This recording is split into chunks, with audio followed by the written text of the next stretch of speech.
The Mirrors in Apartment 4C showed me a Leon, then made me part of it. Reddit drama story.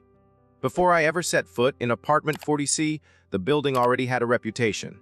You'd hear it whispered in the elevator, muttered between the landlord's teeth, even scrawled faintly behind peeling wallpaper, like a secret trying to claw its way into the open. The place itself wasn't remarkable, 5 stories tall, built in the late 60s, with those narrow stairwells that always smelled like boiled cabbage and someone's forgotten cat.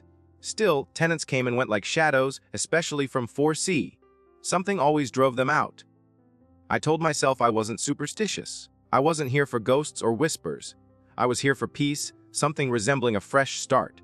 After the court case, the headlines, and the kind of betrayal that sinks into your bones, I needed obscurity. So I took it, a lease signed in minutes, a landlord too eager to hand over the keys, and a silence that settled the moment the door clicked shut behind me. But peace, I learned quickly, has a price, and mine was already overdue. The first week was quiet, suspiciously so. My neighbors didn't introduce themselves, which suited me. I'd unpack in the early hours when the building slept, listening to podcasts to drown out the creaks. But soon I noticed it, a pattern in the silence. Every night, precisely at 2:17 a.m., there'd be a sound from the hallway. Not footsteps, not voices. A soft shuffle followed by the briefest metallic rattle, like keys being turned or dropped, or picked up again. The first time, I assumed it was just another insomniac. The second, I waited by the peephole, saw nothing. The third time, I opened the door just a crack and found nothing but the empty corridor and a faint draft that smelled like old varnish.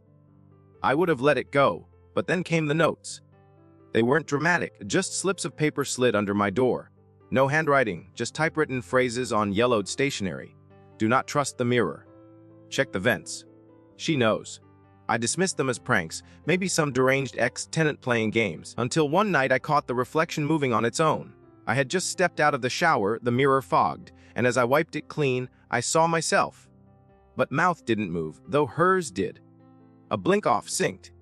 It lasted only seconds, but long enough. I stopped using the mirror entirely. Covered it with a sheet, then the noises in the walls started. Scratching, then whispers. I'd press my ear to the vents and hear my own name. The landlord refused to investigate, said the place had quirks, called me sensitive, told me to give it time. But how do you reason with a place that knows you? That seems to study you. By then, my sleep was down to scattered hours. I recorded the noises, played them backward, slowed them down. Sometimes I'd catch phrases. Don't leave her alone. You brought it here. I didn't know who her was. I wasn't seeing anyone. I barely left the apartment. It was easier that way. Or it had been. Until one morning I found my door ajar. Not just unlockable, the chain unhooked. Nothing stolen, but something different, rearranged. The toothbrush I always left in the cup was facing the other way. A single fork had been set beside the sink. My pillow smelled faintly of someone else's shampoo. I told myself I was imagining things until I found the receipt, folded neatly into my coat pocket, one white dress, size small. Cash. No returns. I hadn't bought anything. I didn't wear dresses.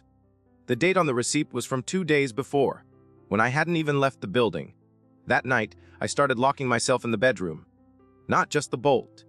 I dragged the bookshelf across the door, slept with a knife under the pillow, kept the light on. But even that wasn't enough. I woke once to find muddy footprints on the carpet leading from the bathroom to the bed. Just 2 sets. Barefoot. Not mine. I bleached the carpet, scrubbed until my hands blistered. But they came back the next night, and the next. The police were no help. Said I should consider therapy. Asked if I'd taken anything recently. I wanted to scream. I wasn't the one unhinged. It was the place. It was her. I didn't know who she was yet, but she was here, always one step ahead, always watching. Then I remembered the note. Check the vents. So I did. First with a flashlight, then unscrewing the grate above the oven. It was cramped and filthy, but inside I found a small parcel wrapped in wax paper. Inside of a Polaroid. A woman, long dark hair, standing in my apartment. Not recently. The curtains were different, the walls a different shade. But the bookshelf was the same. She stared straight into the lens like she knew I'd find it. On the back, scrawled in the same typewritten font as the notice. Do you see it now? I didn't sleep at all after that. Just watched the hallway. Waited. Every night, the shuffling returned, and soon I wasn't alone in hearing it. I got a knock from the neighbor across the hall. First time anyone had acknowledged me. A gaunt woman in a terracloth robe, hollow eyes. She said only one thing. She won't stop until she's back inside. Then she turned and walked away barefoot. Her door never closed, just slowly creaked shut on its own. I didn't know what she meant. Back inside what? The apartment. The vents. Me. I started tracking everything. Drew maps of the apartment, marked the times I heard noises. Cataloged each note, each shift in the air. They weren't random. They formed a pattern, like coordinates. When I overlaid them on the blueprint of the building, one spot kept lighting up, the storage unit in the basement. I hadn't gone down there yet. The building's lower level was always damp, flickering with broken lights and filled with abandoned furniture. But that night, I took a flashlight and went. The unit was numbered 40C, like the apartment. Not by accident. The padlock was old, rusted, easy to snap with enough force. Inside, dust danced in the beam of my light. Stacks of boxes, newspaper clippings, and in the far corner, a mannequin dressed in the same white dress from the receipt. A mirror behind it uncovered. As I stepped closer, the flashlight flickered. My breath fogged, and in the mirror, behind my own reflection, she stood. Silent. Waiting. The light went out. I didn't scream. Couldn't. My body froze, my heart racing like it was trying to escape on its own. I turned, nothing there. Just empty air and the cold breath of something unseen. I ran, left the storage unit unlocked. Didn't stop until I was back in my apartment, every lock bolted, every curtain drawn. I considered leaving then, but something kept me. Maybe it was the unanswered questions. Maybe it was the fact that part of me already knew. I wouldn't make it out anyway. The apartment wasn't just haunted. It was hungry, and I'd already fed it more than I realized. Days blurred. Time bent. I wasn't sure how long I'd been there anymore. My face in the mirror looked unfamiliar, bruised under the eyes. A shadow that mimicked my movements, just a heartbeat too late. Then the last note came, pinned to my pillow. She doesn't want you gone. She wants your place. I didn't understand until I looked in the mirror again. And this time my reflection didn't blink. I did. She smiled. I didn't. And before I could react, the lights flickered and the mirror cracked down the center, splitting us apart. Or together. I haven't seen my own reflection since. Only hers. And now, when someone new moves into 4C, I wonder if they'll notice the girl in the mirror, smiling. Watching. Waiting for her turn to step through. The days that followed were not truly days at all. Time in apartment 4C no longer obeyed clocks or sunlight. It became a spiral.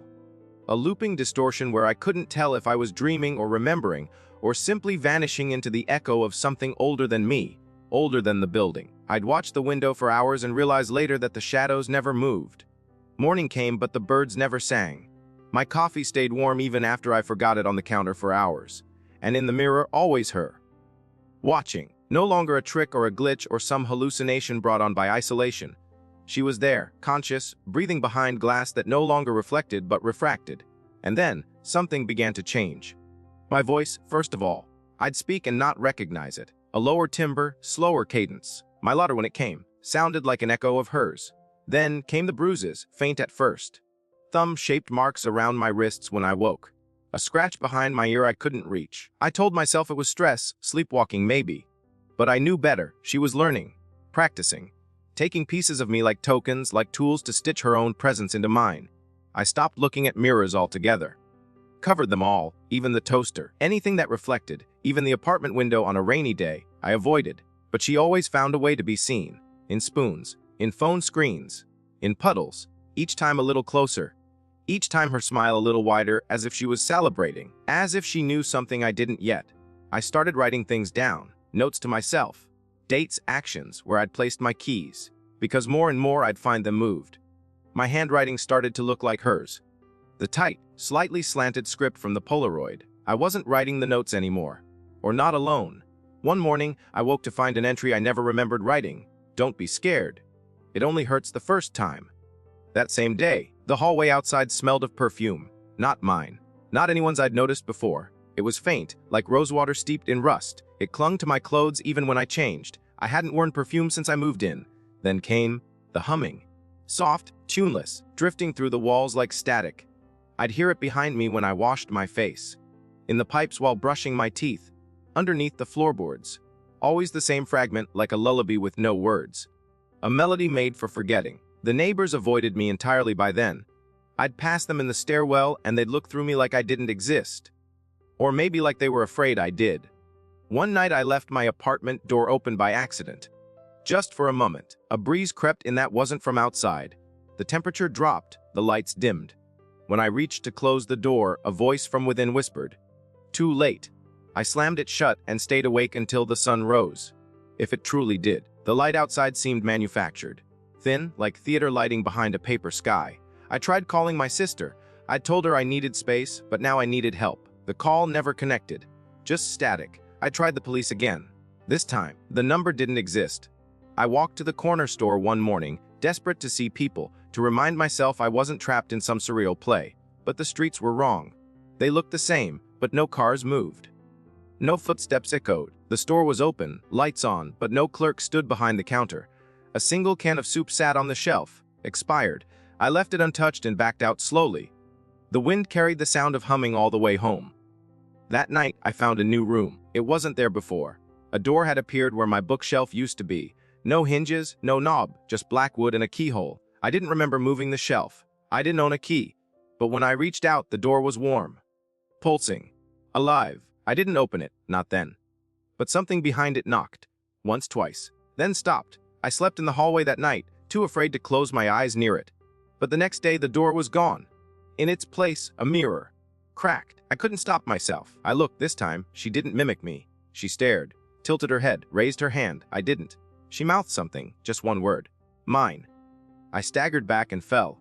When I looked again, it was only my own face, pale and confused, but my own. For now, the apartment started breathing. Not metaphorically, actually breathing. Walls pulsed like lungs. The floorboards rose and fell ever so slightly in a rhythm that matched a heartbeat, not my own.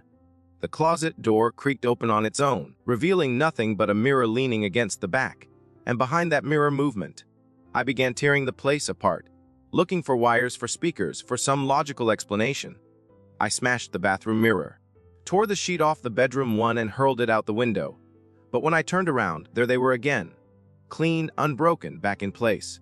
I screamed until my throat bled. No one heard me. Or they didn't want to. Then the real shift happened. I woke up and didn't recognize the apartment. The layout was the same, but the colors were wrong. The wallpaper had changed. A different shade of green. The couch was no longer mine. The paintings on the wall, eerie portraits of women with hollow eyes, definitely weren't mine. I checked the door 4C. Still the same unit. But when I stepped into the hallway, none of the doors matched. Apartment 3A was gone. Apartment 5C was numbered 13. The elevator no longer had buttons, just a single keyhole beneath the numbers. I tried the stairs, but they looped, endlessly spiraling back to the same landing. No exit. No escape. I was no longer in the building, I was in her version of it. Her reflection of it. A prison made of memory and mirror and mimicry. I returned to the apartment and waited. What else was there to do? I rationed food. Spoke aloud to remind myself I existed, but the voice that replied wasn't mine anymore. One night, the mirror didn't show her. It showed me, tied to a chair, eyes wide in horror. I wasn't moving, just staring. Then she stepped into the frame behind me, leaned down, and whispered something into my ear. I woke up screaming, only to find a bruise around my ankle in the exact shape of a rope. I tried to kill the power, flipped every breaker, pulled every plug. But the lights stayed on. The fridge hummed. The television flickered to life without command, playing static and images of me walking through the apartment from angles I couldn't explain. Surveillance. Or worse, she wasn't just copying me, she was studying me. Preparing. Becoming. The final straw came when I heard my own voice, speaking from the other room, not recorded. Real. I stood in the kitchen frozen as I heard myself humming, then laughing, then saying my name in a soft, drawn-out whisper. When I entered the room, it was empty. But the mirror across the bed held her image in full, wearing my clothes, holding my mug, looking at me like I was the reflection now. I tried to smash it, but my arms froze. My body wouldn't obey. My mind screamed, but nothing moved. Then she smiled and blinked. And I knew. She wasn't coming through. She already had. I haven't seen my reflection in days. Not on any surface. When I speak, it echoes wrong. My memories feel worn at the edges, like copies of copies. I dream of a place I've never been, and wake to find souvenirs from it on my desk. A ticket stub. A train schedule. A lock of black hair. I think I'm disappearing. I think she's winning. But if anyone finds this, if this journal reaches beyond the mirror, know this apartment 40C isn't haunted. It's a chrysalis. A place where something becomes something else. It doesn't trap people. It replaces them. And once it does, the old versions are filed away. Forgotten. If I ever make it out, if you ever see someone who looks like me, ask them to hum. Just hum. If it's the same tune I heard in the walls, then you'll know. It isn't me. It's her. It's always been her. I didn't realize I was gone until I tried to remember the sound of my own heartbeat and couldn't. There was silence inside me, not the peace kind, not the meditative sort, but a hollow, like my body had stopped being a home and turned into a hallway for something else to walk through. I didn't remember when I last blinked or how long it had been since I'd eaten something I actually tasted. The days were flat, too clean around the edges, like someone had edited time with a razor. I began seeing doubles. 2 toothbrushes in the cup, 2 mugs on the counter, 2 pairs of shoes by the door. I lived alone, or at least I used to. That certainty was beginning to erode. My memories felt curated, like someone had plucked them from my head and reorganized them alphabetically. The warm ones, my childhood dog, the sunlight on my mother's garden, the scent of hot chocolate in winter, those were fading fast. What remained were fragments, the snap of bone on tile, the rattle of breath behind drywall, the exact way her eyes gleamed in a mirror that no longer existed. I began to suspect she wasn't erasing me. She was keeping me. Somewhere inside the apartment, inside herself, inside whatever space she built with reflections and shadows, I was cataloged like an artifact. My breath would fog the glass when I passed it, but I hadn't seen my breath in the cold in days. That was the first true confirmation I was on the wrong side. I had become the echo. I started testing the boundaries. Leaving marks on the walls with a knife I dulled to uselessness, notes scratched into furniture. I am still here. My name is not hers. Do not believe the smile. But they'd be gone within hours, smooth over. The wall would fix itself. The couch would show no trace. I tried to cut my palm, a last-ditch attempt to prove I still had blood in me, but the knife passed through like I was smoke. That was when I understood I wasn't in the apartment anymore. I was in her mirror. Not metaphorically. I was the one looking out, the one trapped behind glass. I screamed, but all it did was fog the pain. Then one night, the glass turned clear. Not a mirror, no reflection. Just a window. I saw her sitting at my table, writing in my notebook, wearing my clothes and humming my voice like a tune she'd mastered. Her fingers moved like mine used to, the left one tapping just slightly faster from an old anxiety tick I hadn't felt since college. She'd memorized me. And she was good at it, too good. But something was off. She paused mid-sentence and tilted her head like she heard something I didn't. Then she stood and moved toward the hallway, slowly, as if expecting someone. When she opened the front door, there stood a woman I didn't recognize, older. Thin, pale like something dug up. She didn't speak, just stared at the imposter with tired eyes. I pressed my hands against the invisible surface, wishing I could scream a warning, but the imposter only smiled and stepped aside. Let her in. The door closed and the window turned dark. Days passed in silence again. My prison felt more solid now, more real, cold. And then something knew a knock. Not from the other side, from beside me. I turned and for the first time saw that the mirror prison wasn't empty. There was someone else, a boy, maybe 10, dressed in clothes at least 2 decades out of fashion. Eyes vacant, mouth moving in silent words I couldn't hear. He didn't notice me at first, just walked in circles, then stopped to stare at the glass. I approached him unsure what to say, or if I even could. When he turned, he mouthed, "Not yours," then vanished like fog on a mirror wiped clean. My isolation deepened. I started counting seconds by tapping a rhythm on the floor, but even that betrayed me. The echoes came faster than I tapped, sometimes before I did, like she was tapping first, or someone else was tapping from beneath. I tried closing my eyes, just for an hour. When I opened them, the apartment had changed again. The furniture was antique. The wallpaper had yellowed and peeled. The light bulb swung as if disturbed. A new mirror stood in the center of the room, wrapped in chains. I ran to it. This time I didn't see her. I saw a dozen faces, all pressed to the glass, all screaming silently. Men, women, children, trapped. And I understood this place wasn't just hers. It was theirs. A hive of stolen lives, each reflection a soul copied, filed, and replaced. I wasn't the first, but I might be the last, unless the door could still be found, the original door. The black wood, the keyhole. I remembered its warmth, the pulse like a heart. That had to be the way out. If I could find it here in this mirror space, maybe I could return. Maybe I could switch places again. I searched for days. Or what passed for days. The landscape of the mirror was fluid, unreliable. Doors shifted, hallways bent into themselves. I passed a corridor of nothing but televisions showing scenes from my life, birthday parties, arguments, the first time I saw her in the mirror. All played in reverse, mocking me. I covered them with blankets, but they burned away in my hands. Then one evening, I saw her again, sitting in a rocking chair, holding the Polaroid, watching it like a film. She didn't see me this time, but I watched her lean forward and whisper, "Almost done." She placed the Polaroid in a small black box and shut it. The room around her shook. Dust fell, and I saw it. The edge of the mirror rippled. A door. Briefly, I lunged for it, hit glass, but this time it cracked, just slightly. Enough. I spent every second afterward pounding on that spot, watching it fracture millimeter by millimeter. Until finally, on what I think was the 21st day, it gave. I tumbled through, not into the apartment, but into a crawl space. A cavity between walls, darkness, dust, and a smell like copper and rot. I crawled forward, arms numb, lungs burning. When I emerged, I was standing in a room I didn't recognize, but I felt it. The door was there, black wood, still locked. I touched it. Warm. Throbbing. I didn't have a key, but I didn't need one. I pressed my palm to the keyhole and whispered, "I remember." The door opened. The sound was like bones being cracked. Light flooded me, hot and gold and alive. And thence, I was back in the apartment, alone. She was gone. The mirrors were normal. My reflection was mine again, or so I thought. I tested everything, tasted salt, felt cold, bleed when I cut my palm. I was real. Home. Weeks passed. Normalcy returned. I left the apartment, spoke to people. My voice was mine, my handwriting steady. The mirror no longer whispered. Life resumed.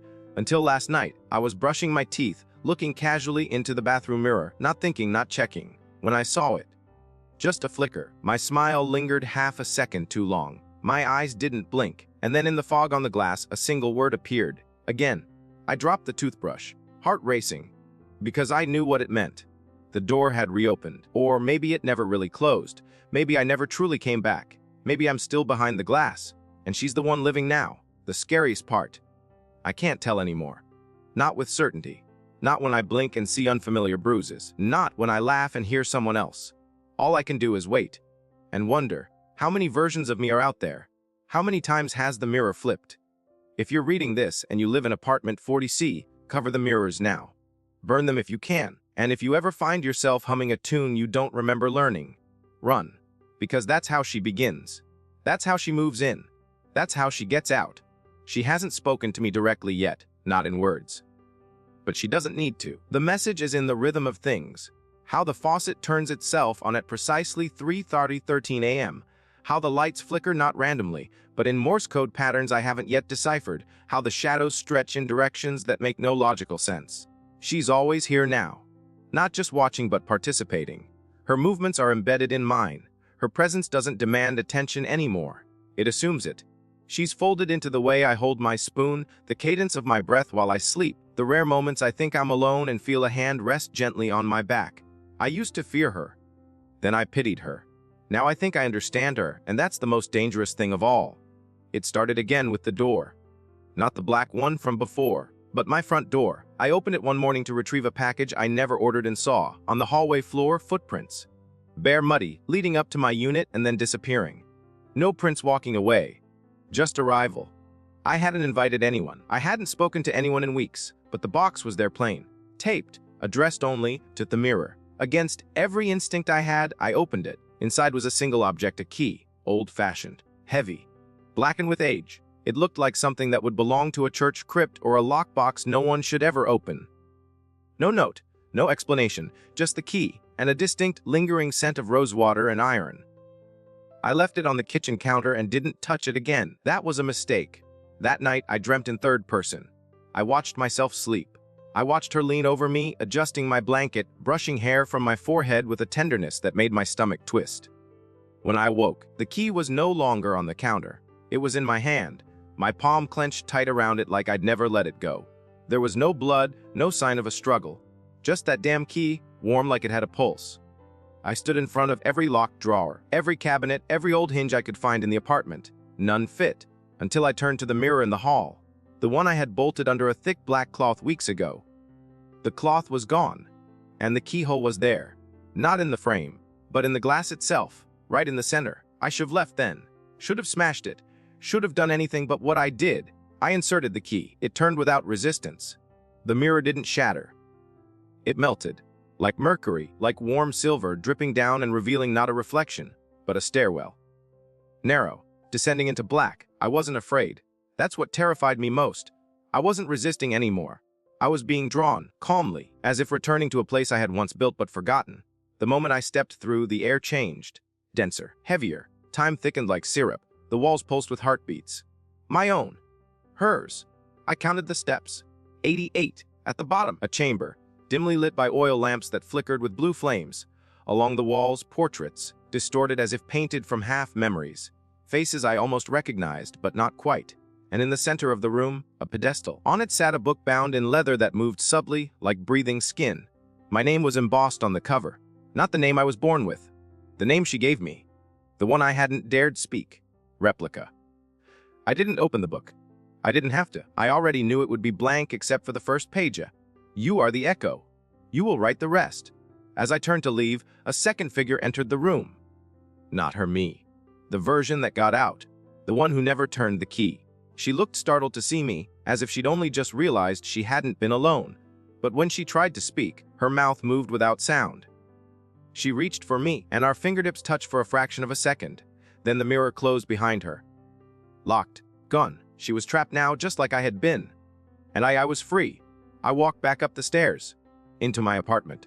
But something was wrong. The layout was inverted, the furniture mirrored, the photos on the wall reversed. Even my own handwriting on the notepad by the phone flowed right to left. It wasn't the apartment I left. It was a reflection of it. And when I looked into the hallway mirror, she wasn't in it. I was, smiling, calm. And then the realization hit me with such clarity, it almost knocked me over. I hadn't escaped. I'd crossed over.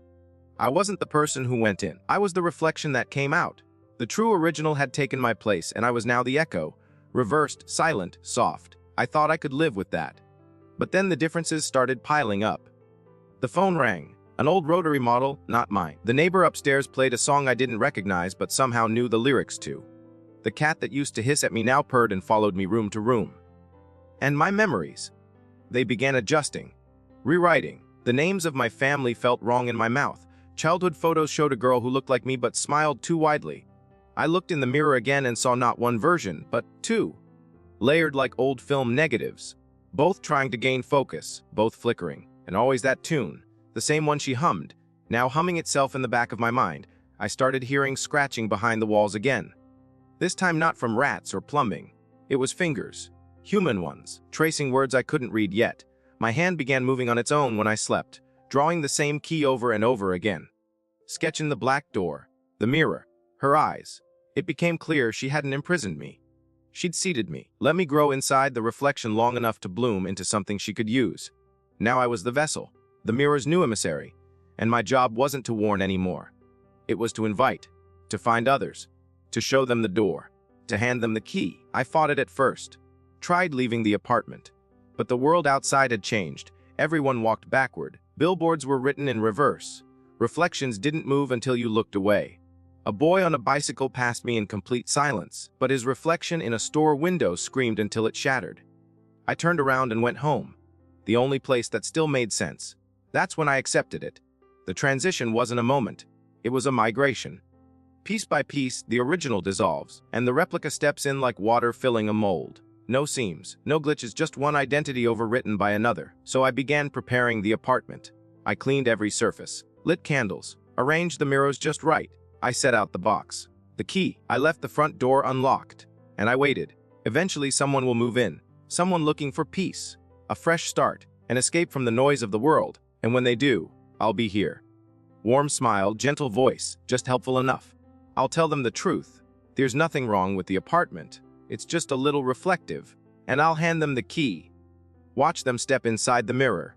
Close the door behind them. Let them hum the tune just once. Just loud enough. And with that, the cycle continues. Because I was never meant to escape. I was meant to become. The new tenant's name was Alex. No last name, not on the mailbox. Just Alex, scribbled in block letters on the temporary card beneath mine. I watched them arrive from the kitchen window, that warped pane of glass that reflected the courtyard in a stretched, sideways view, like everything was slightly too long, too thin, too slow. They came alone, dragging 2 suitcases behind them, their backs stiff with determination or maybe dread. It was always hard to tell the difference when people came here. The ones who ended up in 40C never smiled much, not even on move-in day. I waited exactly 13 minutes after they disappeared into the stairwell before stepping into the hallway. The door was ajar, of course it was. The apartment liked to introduce itself. I knocked lightly anyway, just to keep up the appearance of politeness. "He," I said, rehearsed casual warmth in my voice. "I live across the hall. Just wanted to say welcome." Alex looked up from unpacking a box of mugs, their eyes slightly sunken like they hadn't slept in days. "Thanks," they said. "Place seems quiet." I smiled. "It's peaceful. People tend to keep to themselves. It's good for thinking." That line always landed. Something in their expression softened, just for a moment. Everyone who moves into 40C is looking to think, or forget, or rebuild. But mostly they're looking to vanish. Somewhere the world won't chase them. And that's exactly what the apartment promises. I didn't stay long, just enough to make an impression. I handed them a casserole dish I hadn't cooked but had found on my own kitchen table that morning, still warm. That was a new trick, the apartment adapting, participating, learning hospitality. I returned to my unit and resumed watching. The days passed predictably. Alex began to look tired. The lights in their apartment flickered more frequently than anyone else's. They started walking slower, like they were listening for something. The elevator began skipping their floor. The mirror in their hallway, one I knew they hadn't hung, appeared overnight. And yet they said nothing. No complaints, no questions. That was always the sign they were slipping. The apartment doesn't require belief. It only requires silence. On the 7th night, I heard them crying, just faintly through the walls. A stifled sob followed by a whisper. "See you. I know you're there." I didn't respond. I never do. It's important they don't associate the process with any person, any help. The unraveling must feel personal. Internal, that's what makes it stick. The next morning, they looked worse. Pale, eyes bloodshot. They didn't leave the apartment once. Their phone, new model, expensive, was on the floor outside their door, screen shattered. Probably thrown, likely after another failed call. No signal, always the same pattern. I picked it up and left it neatly on the doormat. The message was clear: we're watching. We're keeping things tidy. Later that afternoon, the lights in my own apartment dimmed and stayed that way. The hum of the refrigerator changed pitch. The air took on that familiar mineral taste, like breathing through damp stone. The shift was beginning. I lit the candles without needing to check the drawer. They were already out on the counter, pre-arranged in a circle, wicks trimmed. The apartment prepares when the time is right. I sat at the window, waiting, listening to the sounds of their footsteps pacing. Occasionally they'd speak, not full sentences, just names, words like, "No," "Stop," "What are you?" drifting softly through the shared walls. I wasn't concerned, not yet. Resistance was healthy in the early stages. It meant their mind still had shape to it, something to dissolve. The mirror would do the rest. That night I heard them throw up, twice. After that, silence. The kind that bloomed heavy and slow, like a bruise. I stepped into the hallway around midnight. Their door was closed but unlocked. Always unlocked by now. I slipped the envelope beneath the frame. Inside was the photo, her photo, the same Polaroid that had found me. The caption had changed over the years. Now it simply read, "Vor do you think you are?" The next evening, I found them standing in the courtyard, staring up at the apartment like it had spoken aloud. They didn't see me watching, but I saw the tremble in their fingers, the way their mouth moved without sound, the shape of dread starting to form behind their eyes. They went back in 5 minutes later. This time, they locked the door. It didn't matter. Locks are just theater. The mirror had already taken hold. Over the next few days, the transition quickened. Lights blew out. Screws loosened. Water came from the taps cold and coppery no matter the setting. Alex began keeping the blinds drawn, every mirror covered in cloth. But the coverings never lasted. The apartment would shift them during the night, leave them at the foot of the bed or neatly folded on the kitchen floor. Once, I found one hanging on my balcony, a silent nod, a reminder the apartment has no borders. It is not constrained to one unit or one life. I noticed the first real breach when I looked at myself in the bathroom mirror and saw not my eyes, but theirs. Just for a second, a flicker. They were on the other side now, watching me, just like I had watched her. I smiled, not out of malice, but recognition. Soon, the call would come. Not a phone call, those never work anymore. But the call, the internal knowing that it's time to deliver the key, the gift, the contract. I prepared the package that night, the same way it had been prepared for me. Plain box, no return address. Key wrapped in wax paper that smelled of old roses and something deeper. Earth, ash, memory. I placed it just inside their door and knocked once. When I heard the soft intake of breath, I turned and walked away. The apartment sealed itself behind me. I didn't check on them for 2 days. That's how it must work. Time alone with the key. Time to feel it in the hand, to notice how it throbs with anticipation. Time to look for the door. On the third day, the hallway went quiet. Entirely. No plumbing, no creaking, no murmured televisions or drifting jazz from 30B. The building held its breath. I returned to the hallway mirror and waited. And there they were. Inside. Not panicking. Just tilting their heads slowly, like they were trying to figure out which version of themselves this was. Their mouth didn't move. But I understood. Is this who I am now? I pressed my palm to the glass. It didn't fog. It never did after the switch. But they pressed back, and that was the confirmation. The reflection had accepted the invitation. The only thing left was to finish the transfer, but something went wrong. That night, I heard shouting. Not in fear, in defiance. Alex wasn't breaking. Not the way I had. I saw them the next morning in the stairwell. Disheveled but focused. Eyes alive with something sharp. They didn't smile, didn't speak. But when I passed, they didn't step aside. They walked through me. Not metaphorically. Literally. Their shoulder passed through mine like I was vapor. I stood frozen as they disappeared down the stairs. No one had ever done that. No one had ever retained that much control. I rushed back to my apartment, to the mirror, but it was empty. No reflection. Not even mine. Just glass. Cold. Flat. Unreceptive. That's when I felt it a crack, not in the mirror. In me, a sharp ache behind the eyes. A twitch in the wrist that wasn't mine. I looked down and saw my fingers moving, writing something into the air with an invisible pen. I didn't recognize the language. I wasn't directing it. Alex was fighting back, and somehow it was working. That night I dreamt in reverse.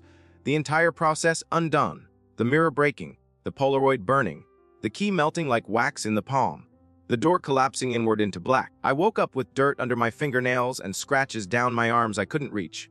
I wasn't in control anymore. Not entirely. And worse, she wasn't either. Alex had become a new variable. A third entity. Something neither replica nor original. Something that knew it was being rewritten and refused. I understood, suddenly, the danger. If they could resist, what else could they undo? I stood in front of the hallway mirror and whispered, "What are you?" The glass didn't answer, but my reflection blinked 3 times, then smiled in a way I didn't recognize. Alex wasn't resisting. They were remaking. The rules had changed. And now we had no idea who would end up on which side. The final sign came without fanfare. Just silence. Not the kind that gently blankets a space, but the kind that swallows it whole. The apartment no longer groaned, no pipes clanged, no footsteps echoed from the units above. The building itself felt paused, as if waiting for a verdict it couldn't predict. I woke up on the floor of my kitchen, though I had gone to sleep in the bedroom, fully clothed, shoes on the wrong feet. My hands smelled like ash. There was a burn mark on the linoleum in the shape of a key. Not the key I had delivered. A different one. Longer, thinner, more ancient, with a sharp curve like a hook. I had never seen it before, yet my fingers curled around its absence like they were mourning it. I knew Alex had used the mirror. The moment the hallway fell silent, I knew, but what I didn't understand, what terrified me into paralysis, was the sense that something else had come through with them. Something that hadn't been in the plan. Something that didn't follow the cycle. For decades, the apartment had obeyed the rhythm. A new tenant enters, the mirror adapts, the echo forms, the key is delivered, the door opens, the cycle completes. One in, one out. The balance remains. But Alex had broken the rhythm. They hadn't just accepted or resisted, they'd altered the mirror itself. Their presence had rewritten something fundamental, and I was no longer sure who had control. Or if anyone did. I checked the mirror in the hallway. Not a single crack, just my face. But it wasn't mine. Not fully. The angle of the eyes was wrong. My left eye drooped ever so slightly now, like a mask melting. My mouth didn't move when I smiled. My tongue sat too still in my mouth. I turned from the mirror, heart slamming against my ribs, and that's when I saw the envelope on my kitchen table.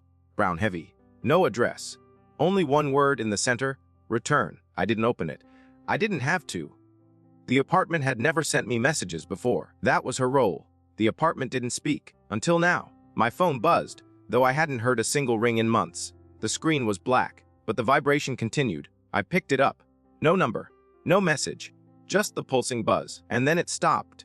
A single image appeared, just for a flash: the staircase, the black door. The original one. Still locked.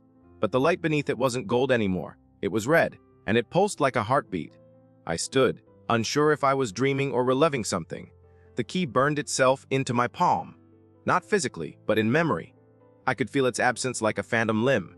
And then the whisper came, not from a voice, but from the walls. You were never meant to stay. I tried to speak, but the air wouldn't leave my throat. My jaw moved. My lungs pressed. But the sound got caught between two realities. Then the walls began to shift. Not physically, structurally. My apartment became Alex's. Alex's became mine. The floor plan rewrote itself, molding into something new, something impossible. The door was there now. The black one. In the center of the kitchen, where the dining table used to be. The frame was bleeding. Not blood, mirror fluid, silver and trembling. And behind it a reflection that wasn't mine or Alex's or hers. It was all of us. Layered. Blurred. Collapsing. I reached for the doorknob, and this time the door didn't resist. It breathed. The moment I stepped through, I felt everything at once. Every reflection that had ever been. Every tenant. Every flicker of fear. Every scream behind the glass. The place beyond the door wasn't a room. It was an archive. A spiraling tower of mirrors, stacked from floor to ceiling, rotating slowly. Each one held a version of someone who had lived in 40C, a woman in the 1970s weeping into a green telephone, a man from 1992 stabbing his own reflection, a child, wide-eyed, drawing keys over and over, and Alex, sitting on the floor, eyes closed, humming a tune that vibrated the walls. They weren't trapped. They were centered, in control. They looked up at me and smiled. Not warmly, but with authority. Their voice echoed through the chamber. It wasn't a mirror, it was always a door. I stepped forward. Then what am I? I asked. My voice was a ripple in water, soft and distorted. Alex stood. You're the bridge, they said. The one who kept it going. The one who didn't know what they were feeding. I looked around. Feeding what? They gestured to the mirrors. Not all reflections are illusions. Some are rehearsals. Some are invitations. Some are traps. This place was never about echoes. It was about replacements. We're not the haunted, we're the blueprint. I didn't understand. Or maybe I did, but refused to believe it. I had spent so long thinking I was part of the process. Now I saw I was the product.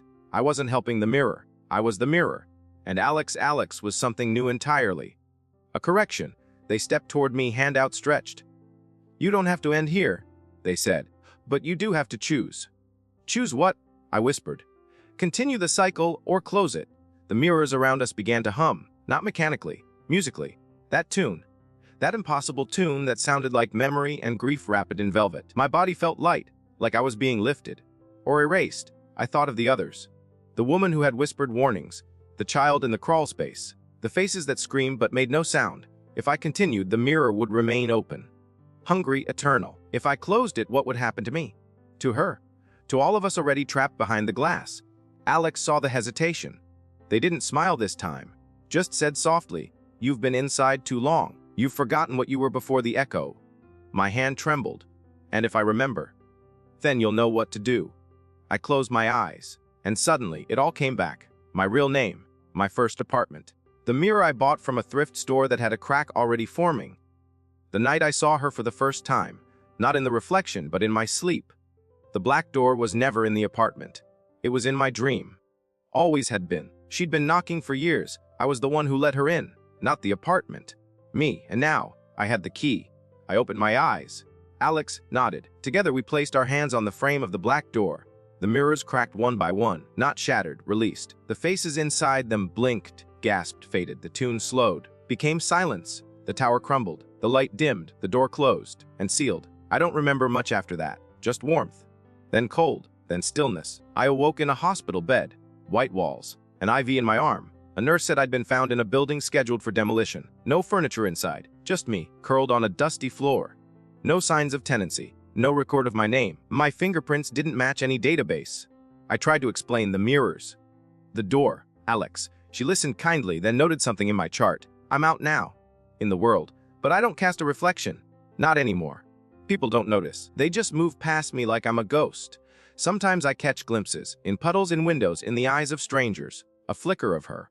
Or him, or me. Watching. Waiting. And every so often, a plain box appears outside a building. No return address. No label. Just a key. I walk away every time. But I know what it means. The door is closed. The mirror is gone. But reflections are harder to kill. Enjoyed the video? Give it a thumbs up, subscribe to the channel, and tap the bell so you never miss an update.